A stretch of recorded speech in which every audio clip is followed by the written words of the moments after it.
Are we all ready? Right. Let's start with motives. Miss Martin, you were a stockbroker and Mr. Jafasky asked you to invest in his company.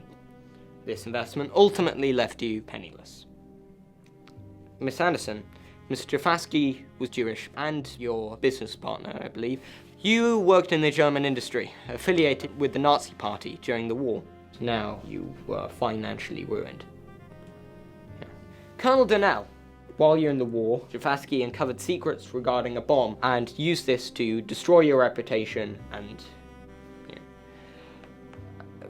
And finally, Miss Victoria, but I'll get to that. You were all there at the party at precisely 2300 hours when Jafasky was murdered. None of you left the room, am I correct? Correct. Okay. The only person who did leave the room was the servant. So it must be the servant. Yes. Yeah? No, it's not the servant. Oh.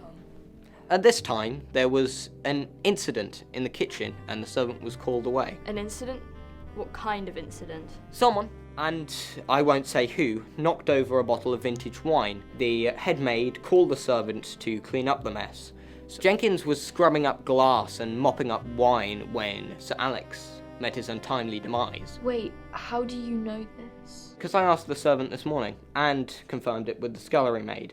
Unless he managed to clean up the mess and murder Sir Alex at the same time, he's not a culprit. Now, let's turn our attention to someone who didn't have an alibi that night. Colonel Donnell. You always carry a gun on you, do you not? Yes, sir, but that's because of... Because you had post-traumatic stress disorder after your time in the war, am I correct? I don't know, some sort of disease, I think. Yes, correct. Someone must have taken it from my holster whilst I wasn't looking. Oh, what a lousy excuse. You obviously murdered my husband last night. You scummy imbecile. Utter nonsense. My gun only has one bullet in it, nothing more. That is true. And Sir Alex, may I say, was shot twice, not once. He could have had another bullet in his pocket or something. That would be true. However, the security guard checked all the guests that night.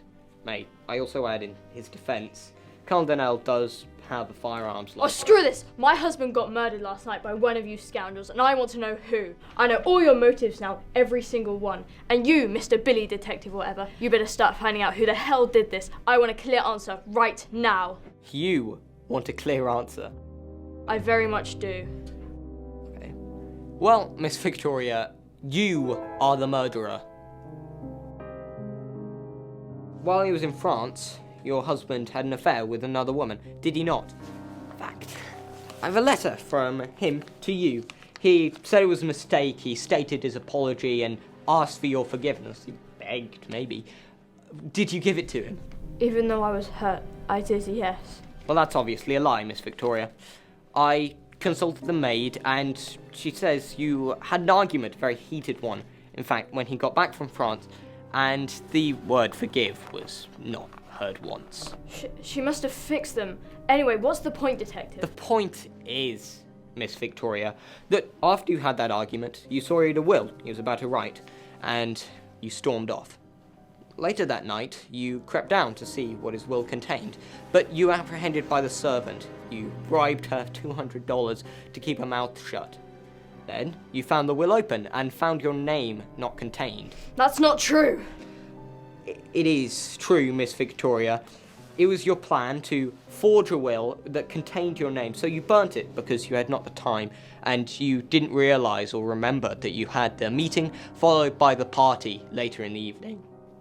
So, that night, while you were at the party, you realised Colonel Donnell was carrying a gun, but he was engaged in a conversation with the servant.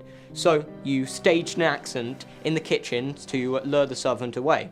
You took Colonel Donnell's gun and hid behind the curtains there, wearing thin black gloves, which I have here. And Look at that. Stain of vintage wine. You aim the gun at his back, and you waited for the clock to chime 11. Then, you fired 2 bullets into his back.